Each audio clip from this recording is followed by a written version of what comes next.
Okay. All right, cool.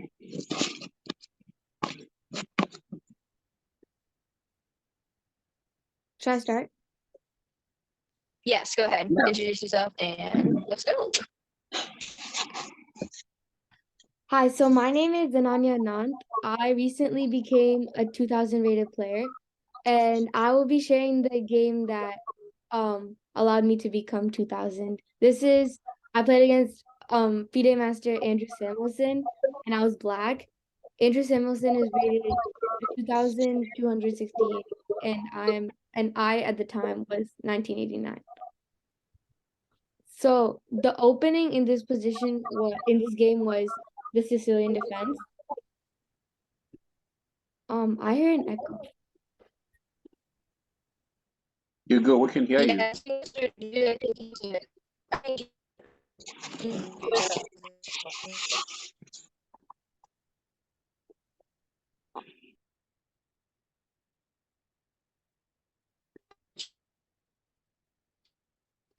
So this game began with the opening Sicilian.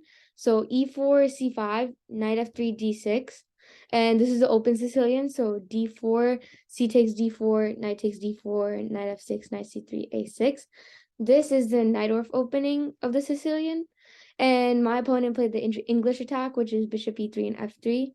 So bishop e3, e5, knight b3. These are all the main moves in my theory and his too. And here I play bishop e6, f3, bishop e7, queen d2, h5. This is my preparation. The main move in this position is castles, but my preparation is h5, and the idea of this is to prevent g4 and prevent any pawn storms on the king side for myself.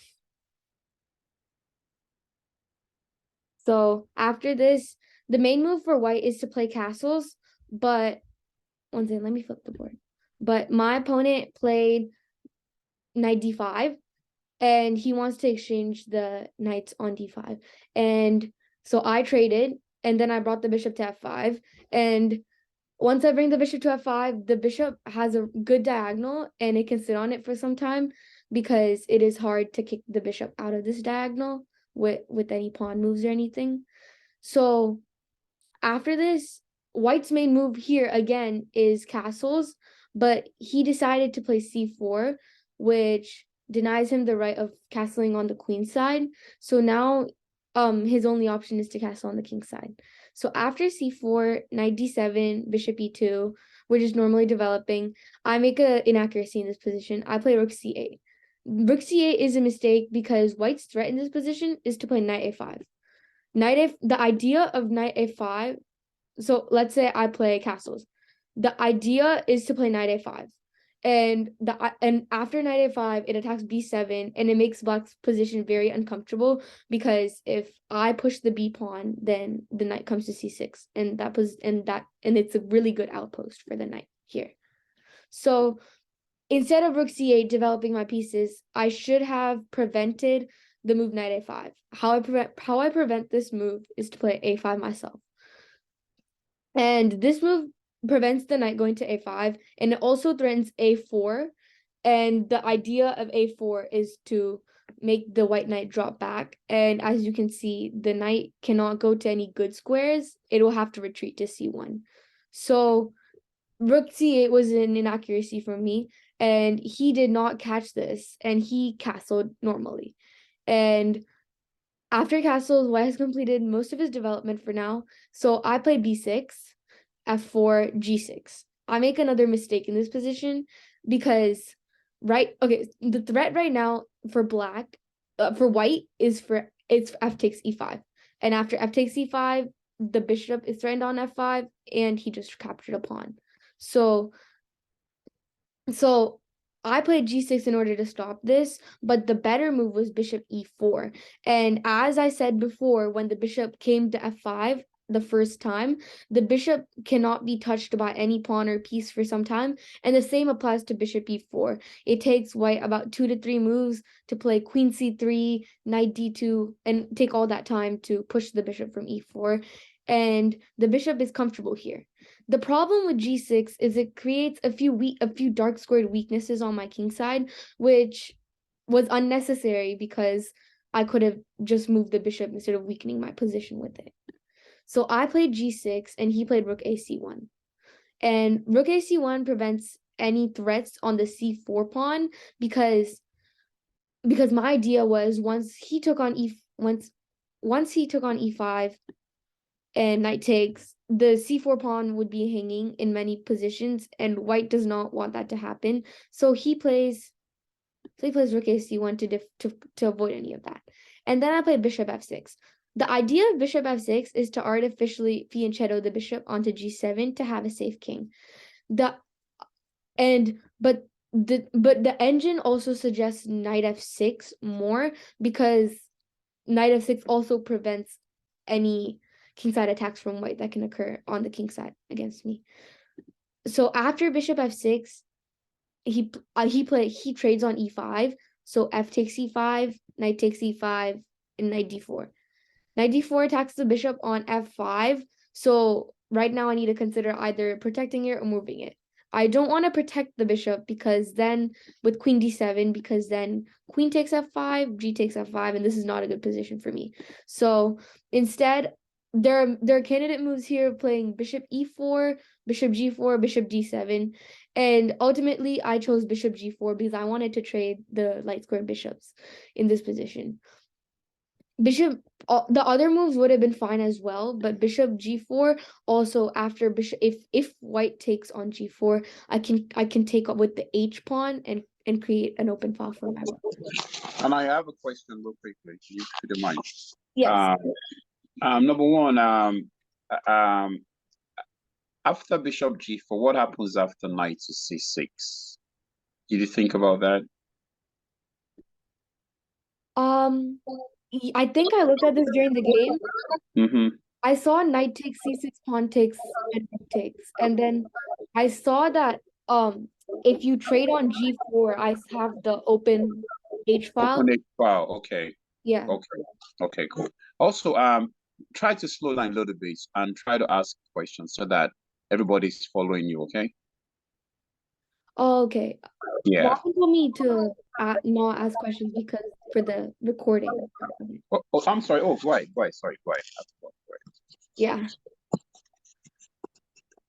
So after bishop g4, he played b3, and the idea of b3 was just to protect the c4 pawn. So after b3, I traded on e2. I traded on e2 because I wanted to make sure that after if I castle next move, then I didn't want to take bishop after bishop. So after castles, I didn't want this position to happen. It was bishop takes g4, h takes g4, and now I don't have the h file to myself. And I wanted to keep the knight on e5. And after this, the pawn would be a little vulnerable there. So I took on e2, knight takes e2, and I castled. And then he played h3 to prevent any knight g4 ideas from black. So after h3, I played rook e8, simply developing my rook. I wanted to take control of the open e file right now since no one has control of it right now. And then white plays knight c3. This was an inaccuracy by white. Here, knight d4 was much better than knight c3 because now the knight on e5 would be much it would be tied down because if the knight moved, then knight c6 would be threatened. And here after knight d4, white has the clear idea to play knight c3 next and to trade the knights because he wants to trade the knights, or since black will probably refuse the trade and play knight d7, he can play knight g5 and take control of the dark squares that are around the king that are not very good right now. So instead he played knight c3, and knight c3 the only plan for white in this position is to play knight e4, and this can be stopped very easily. In the game I played knight d7, knight d7 stops knight e4 because the rook on e8 protects the e4 square, and knight d7 is a good move because it also because it can also have the idea of playing knight c5 to centralize black's knight. Once knight c5 happens, it is much better than having the knight on e5 because knight c5 threatens more squares because it can jump to e4, whereas knight e5 was much more controlled because I couldn't play knight g4, I couldn't play any knight f3, knight d3, or knight takes c4 or anything. So then he played bishop f4, attacking my d6 pawn, and then I played knight c5, continuing my plan. The knight's position on c5 is way more active than e5, as I said before, and also has the option of going to e4 again and trade the knights if he wanted to.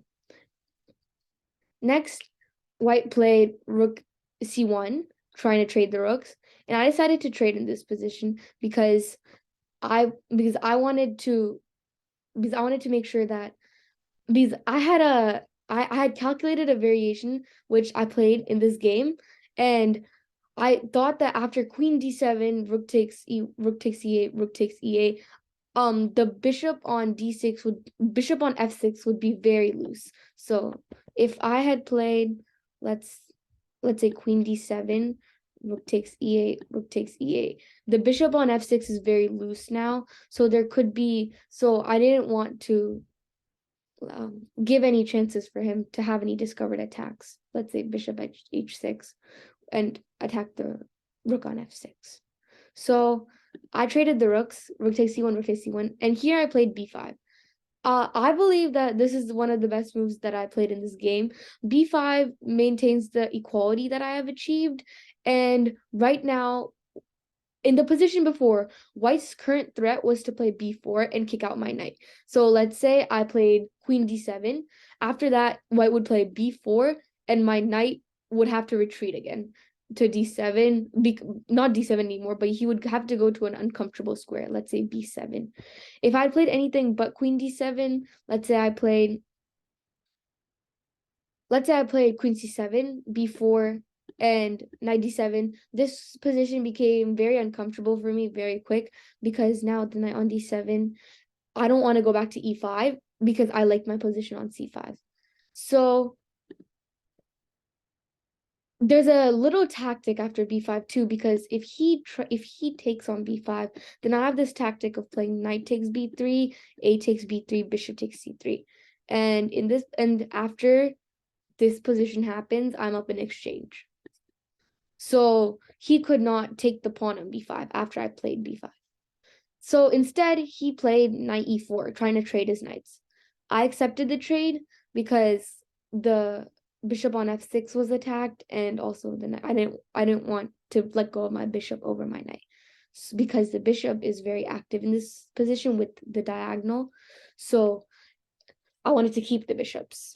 So I traded on e4, knight takes e4, rook takes e4, and then I also traded on c4. So I took b takes c4, rook takes c4, and I also traded the rooks here because any other rook move would be inactive. Let's say if I played rook b8, then white could play rook c6. And this is very inactive, and this is very passive for me, and I did not want that to happen, so I simply just traded on c4. So rook takes c4, b takes c4.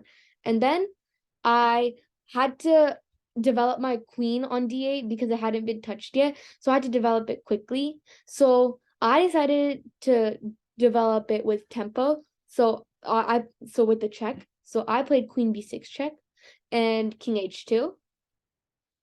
And here, black's main weakness in this position is the a6 pawn and the d6 pawn. But if he defends these two correctly, then he can have a good chance of making a draw in this position. And reminder, I was around 300 points lower than this FIDE master, than my opponent. So I was leaning towards the draw right here but I still had to work for it because he has c5 breaks in this position, which could happen. So I played queen b6, king h2, and I played queen c5. Queen c5 protects the d6 pawn well, and I also make a threat of my own, which is to play queen takes c4. So he plays queen e2 to defend the pawn. I play king g7, simply simply just avoiding any queen e8 checks or any problems that might occur after that. So king g7, and then he plays g3, and I play h4. The reason why I play h4 is because I want to achieve a drawish position as easy as possible, because here it doesn't seem as much that black has a clear way to win this position.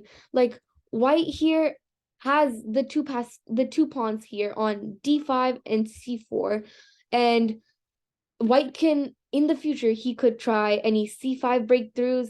So then after c5, d takes, and then d6 would be an important breakthrough that white has to consider in every position. So h4, it tries to make my life easier by trying to open up white's king, so then I can create perpetuals for myself to check the king. So I played h4, and g takes h4, bishop takes h4.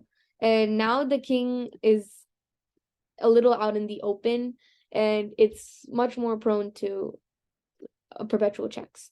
So after bishop takes h4, white played bishop e3 to kick me out of c5, and then I played queen a3. Queen a3 basically sets up a fortress for black, because I protect the d6 pawn and the a6 pawn, which are my two main weaknesses, and my king isn't in any danger for now. So this position, so I'm slowly setting up the fortress, which is a drawing technique. So then white doesn't have anything else to do in this position. So as I was mentioning before, white has one idea to win in this position, which is to push c5. And I'm going to visually show the idea of c5. The idea of c5 was after c5, pawn takes d6, white would have a passed pawn, but at the cost of a pawn. So this position does not work right now, but after d6, in the future, once white sets it up properly, this would be very dangerous for me. So I have to make sure I avoid this c5 break at any cost. Right now it doesn't work though, because after c5, d takes d6, I can just play queen a4, and I can play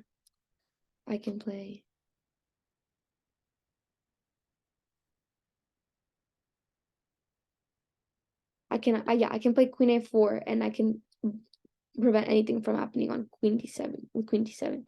So after this, after queen a3, he plays queen d2.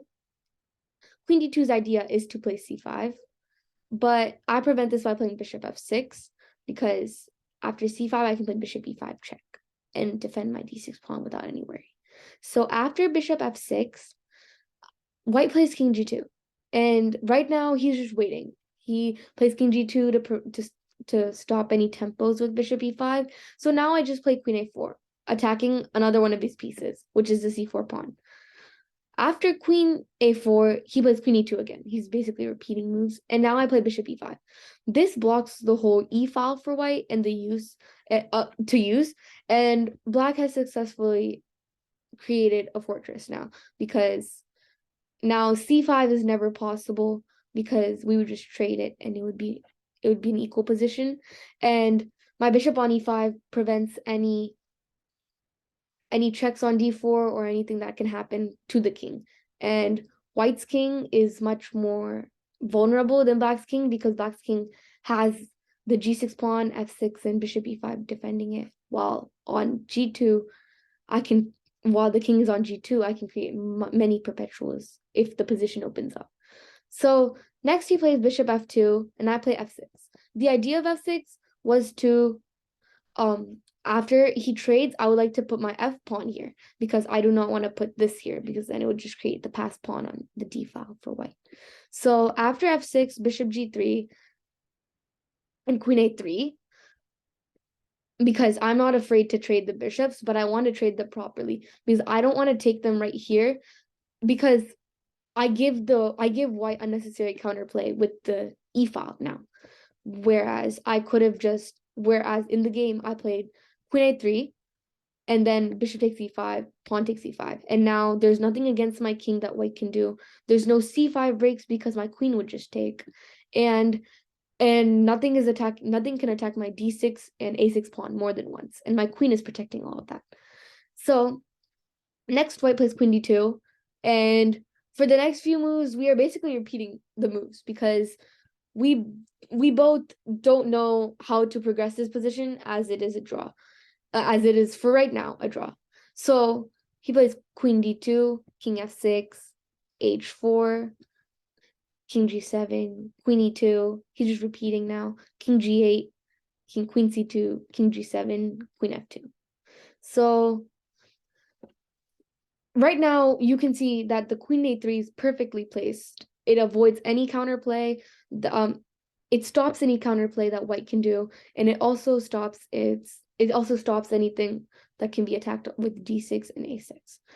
And one thing I would like to note is what the king placement is very important in this position because I cannot place my king on the h file because I had to make sure that because I didn't want to get into the complications of c5, because if c5 happens, then queen takes c5, queen takes, and as you can see, the pawn will promote before anything happens. Whereas if I continue being on the g file or f file, then this won't happen because and I'm in the box for the pass pawn. So I had to make sure I never went on the h file. I had to keep my king on the f file and g file.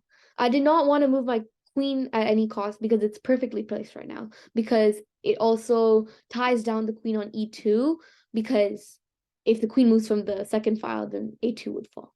So I've simply waited, queen c2, king g7, queen f2. He kept waiting.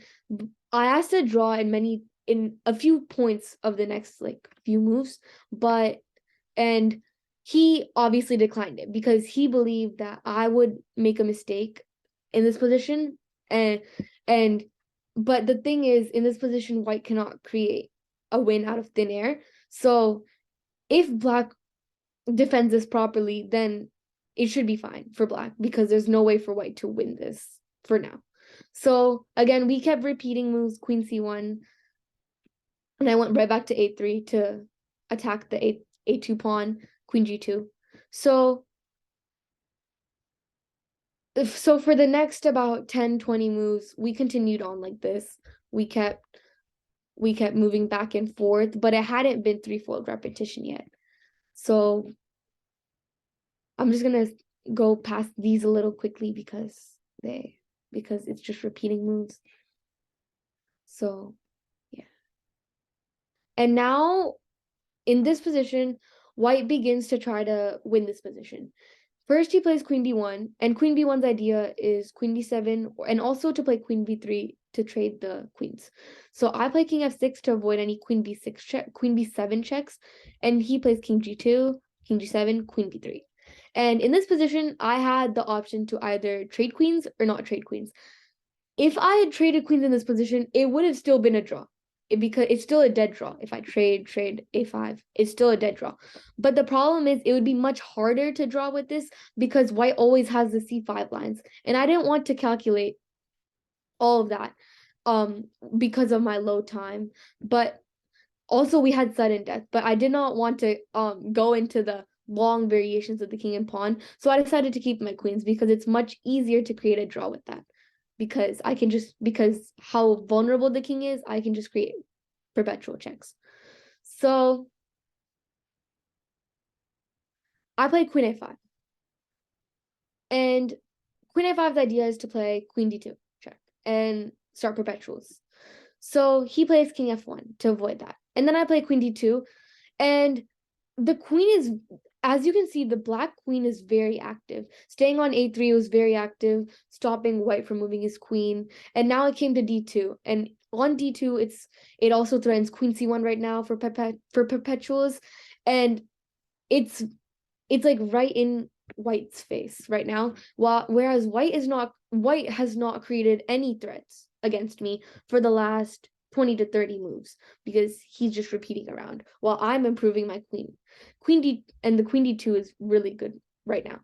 So he plays queen b7 check, king f6, and here he could have done a perpetual check. He could have let me do perpetual check, but he was still he still believed that I would still make a mistake and lose this position. He could have played queen takes a6 and it would have been perpetual, as you can see. So instead he played queen b6, and queen b6 prevents the perpetual because queen d1, and he can play queen f2 to prevent that. And I did not want to go into these lines, so I played queen d3 check. After queen d3 check, he played king e1. He began the king on h2, and he's slowly trying to march to the other side so he would avoid the perpetual checks. So I played queen c3, king f2, queen a3, queen b3. And as you can see, we have a very similar position to what occurred as before. The only difference is that the king was on g2 back then, and now it's on f2. Since it's on f2 now, I have a new idea of playing queen c5 check. So I can activate my queen, but I can also do it in a forcing manner. So I played queen c5 check, king e2, queen d4. And queen d4 keeps the queen very active, and around this position, black is already slightly better because the king on e2 was much better on h2, and he's allowing me to make my queen more and more active while his is still waiting around doing nothing. So I'm constantly threatening pawns. Like right now I'm threatening h4, and queen is babysitting c4. So so right now he doesn't have enough time to implement the ideas that could possibly give him the win. So he played queen b4, and here I did not take on h4 because of queen takes d6 check. So instead I played queen e4 check. Queen e4 check, king d2, queen f4 check, just checking right now, and king c2. And the king made its way from h2 to c2 now. He's trying with all his might to avoid all the perpetual checks. And this position is when the tables turned, and with black's active queen and king, I started to create more and more threats. So in this position, the best way, there are many ways to defend on d6. There's king e7, but the best way is to play e4, which I played in the game. After e4, I began to push my passed pawn while defending d6. So I'm multitasking right now with just one move. And even here, even though it's slightly better, even though it's better for black still, white can still create the complications to draw. And he can play queen b8, keep the queen active to create the draw. Because if the minute white goes passive and starts defending the e4 pawn, it becomes worse and worse for him to defend. Queen b8 here threatens the perpetual checks. It threatens queen f8 check, queen h8 check, queen d8 check. It threatens many checks. And it does not give me enough time to push e3 because queen f8 check, king g7, and we would begin the perpetual checks there. So instead he played much more passive, and he played queen c3 check. And after queen c3 check, I played king f7. I did not again want to trade queens and go into all of those complications. I wanted to keep the queens on the board. So I played king f7. So he plays queen e1 now. And queen e1, the queen began on b4, and it had the opportunity to go to b8 as before, but now it's becoming very, very passive. It went from c3 to e1, and from e1 there are no perpetual checks that white can do immediately, and from now on black's position becomes much better because white didn't play actively. So here I played queen f3. The threat was to play queen d3, queen takes c4. So after that, he played queen d1. Again, this is very passive. Instead of trying to create threats. Like again, queen b4 here would have been much better, attacking d6, queen a5, threatening c7, and queen takes a6. But instead he played queen d1. And here I played queen a3. This was a slight inaccuracy from me. I could have just played queen f2 check, queen d2, queen h4, and been up the pawn. But which would have easily still been a win, because now I have the g pawn, and now I also have the e pawn. So instead of doing that, I chose queen a3, and here obviously winning the pawn was much more better than playing queen a3. So after queen a3, it attacks the a2 pawn, and he played queen f1 check, king e7. And here white faces a critical decision. He needs to either let go of the a2 pawn and fully put his attention to stopping e4, the e4 pawn, or he needs to protect the a2 pawn. My opponent here chose to protect the a2 pawn, but this was a huge mistake because the king is also becoming very passive, defending his own pawns. The queen is also very passive right now, while I have all the freedom to play e3 and continue.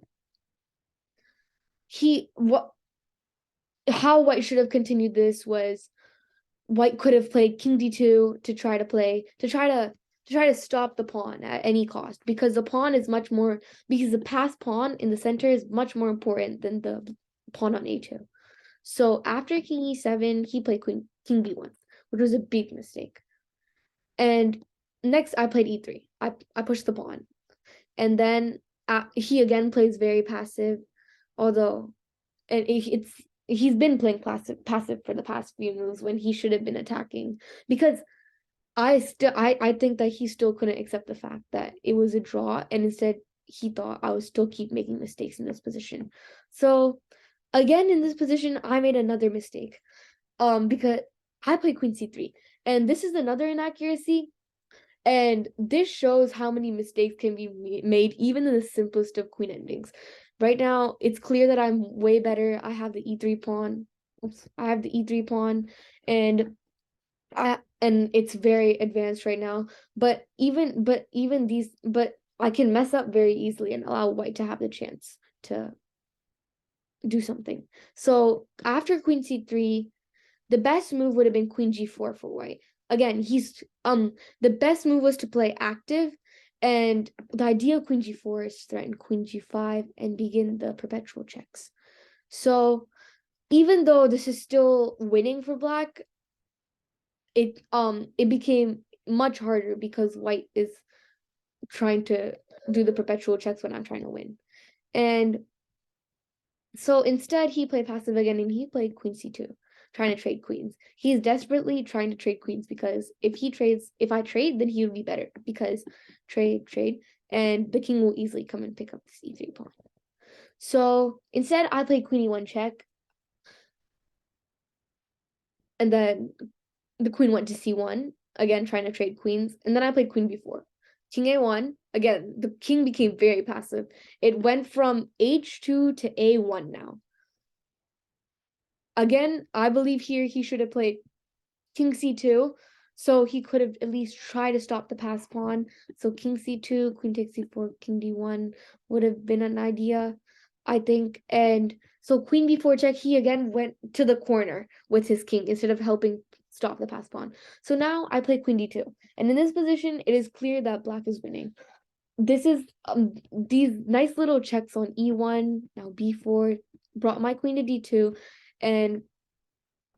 and now I have a clear threat, which is to push e2 next. So the white queen is so inactive that right now he still does not have a chance of perpetual check now, because of how inactive it is. He should have kept the queen active instead of always keeping it passive. So next, white played king b1. I played queen d3, king b2, e2. So now my pawn went from e5 to e2. So now it's super close to queening now. And I could already sense it here. I was about to win. But I had to obviously play it properly, but I could sense it now. I was slowly starting to win this game. And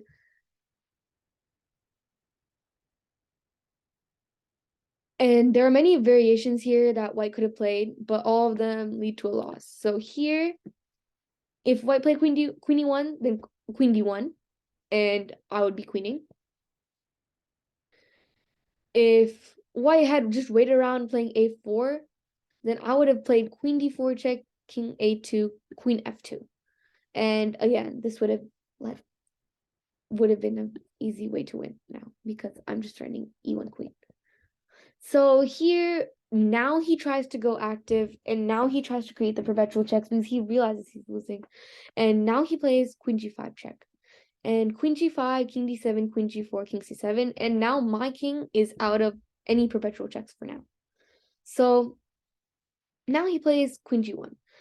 So queen g1 was white's last attempt in trying to create a perpetual check, although this time it's on a7. So I played queen d2 check, king a3, and I played queen a5 in this position just to make sure that no perpetuals would occur, as you'll see in the game. But obviously E1 would still be winning. I would just be extra cautious. This would obviously still be winning. And so there are no perpetuals, but I wanted to make sure, but I played queen a5 because there's no harm in that. And then after the king move, then I promoted. So queen a7 check, king d8, queen d8, king d7, queen d7. And now white is done. Now I played queen c7 and there's no more perpetual checks, and I promoted my queen. So black's winning here. Then he plays queen takes a6, and here I thought of the fastest way to win this position because I was also getting very impatient because this game had gone over around 4 hours, and I wanted to go out of the room much quicker. So here I played queen b8 check. This is a forcing way to win this position because queen b8 check, if king a3, then I can just, as you can see, I created the mate. And king c2, queen b1 check. And so the king cannot move. So he had to play queen b5 check. So I would trade the queens, queen b1, king a3, queen takes b5, and now this is a win. So in this game, the biggest lesson from this is not to give up on a position and always play actively, not passively. Black won because they played actively and placed their queen on squares where it was always threatening something, whereas white always moved his queen backwards and to places that didn't counter attack anything and simply dealt with the problem at hand. So thank you. Thank you, Ananya, for sharing your game. It was really inspiring. You're welcome. And let's open up to the rest of everybody. Does anybody have any questions about the game or just for Ananya?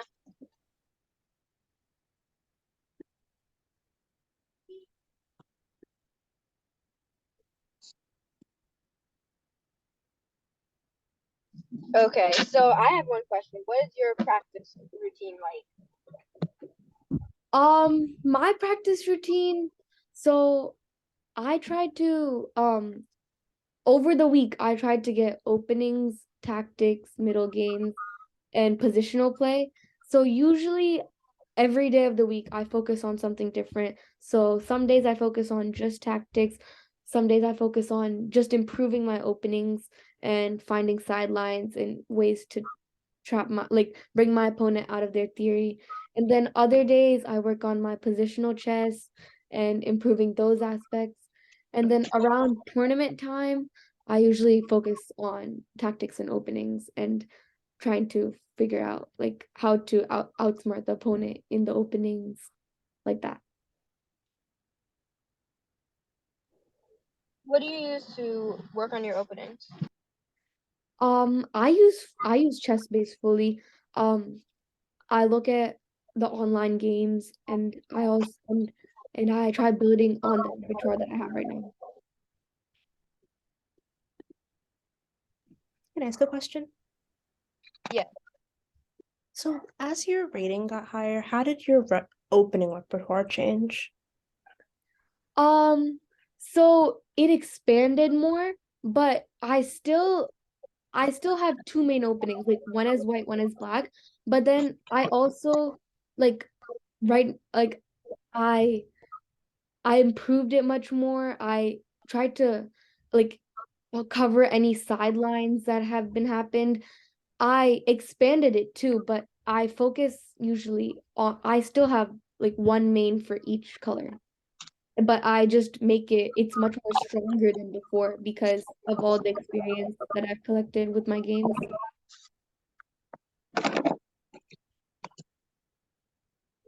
Thank you. You're welcome. Great question. Is there anybody else who has any questions? Can I ask one more thing? Yeah, sure. When you were like around like 1500, 1600, what was your like practice? Like, how did you practice when you were at that point as a chess player? When I was around 1500 or 1600, I think I focused more on tactics than anything else. Tactics and my my I think around then I began improving my positional play and trying to improve on the positional aspects of the game, also, but also improving my tactics in general. I didn't really touch my opening that much, honestly. I think like one book that I used was Test Your IQ. It was um and those are very good tactics books. I think I focused on openings once I came around 1800, 1900, like fixing my opening repertoire and everything, but usually I focused on the middle game back then. Okay, thank you. Yeah. Okay, last call. Does anybody else have any more questions? No? Okay. So congratulations on crossing 2000. That's a big achievement. Thank you. It's really hard. And we are going to sign off now. Bye, guys. Thank you. Bye. Bye. Bye.